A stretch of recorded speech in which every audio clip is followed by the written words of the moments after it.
Ayan, maghiwa tayo ng fruits. Hindi maganda sa katawan yan, guys. Kasi puro trabaho. Dapat meron tayong fruits sa katawan. Alam nyo guys, wala akong iniinom ng vitamin. Yan lang ang pinaka-vitamin ko, yung mga prutas. Kasi marami naman ditong fruits, kahit di ka na bumili. Kuha ka lang ng paisa-isa. Hindi naman sila guys nagbibigay talaga totally. Kumuha ka dyan, hindi. Ikaw lang mag-discarte ng sarili mo, kaya iyan.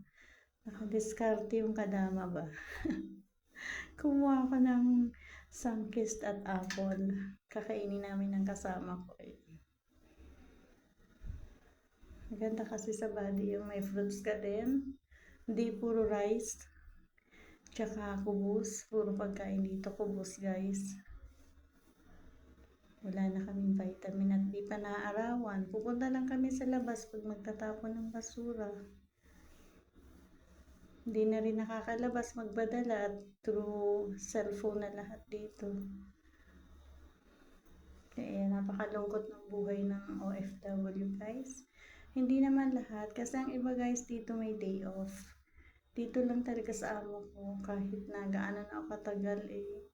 Napakaano nila sa oras, hindi talaga sila magbigay ng pahinga. Pero awa ng Diyos, ito is still alive pa rin. At okay pa rin ang katawan. Tawa ng Diyos, hindi nagkakasakit.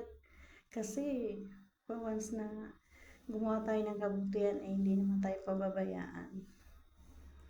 Maging ano lang tayo, laging honest at loyal syempre sa trabaho ko. Kahit wala akong amo, nagtatrabaho ako guys. Kasi ito yung ano ko eh, pinunta ko rito. Nakakalabas lang ako guys pag mayroon akong bibilin. Bibili ako ng needs ko, ayan. Pero sarili ko pa rin pera. Di sila nagbibigay dito ng free. Free lang talaga ang food tsaka tulugan, eh yun. Pero pagkagamit namin kami rin ang bibili. Pero laki na rin at okay naman ang pagkain. Yun nga lang, hindi ako nakakaluto dito ng gusto ko. Gusto ko sana ng fish, kaso ayaw nila. Bawal na bawal ang amoy, ayaw nila ng amoy ng fish. Kaya ayan, tiis na lang talaga sa prutas na lang tayo babawi. Okay, thank you.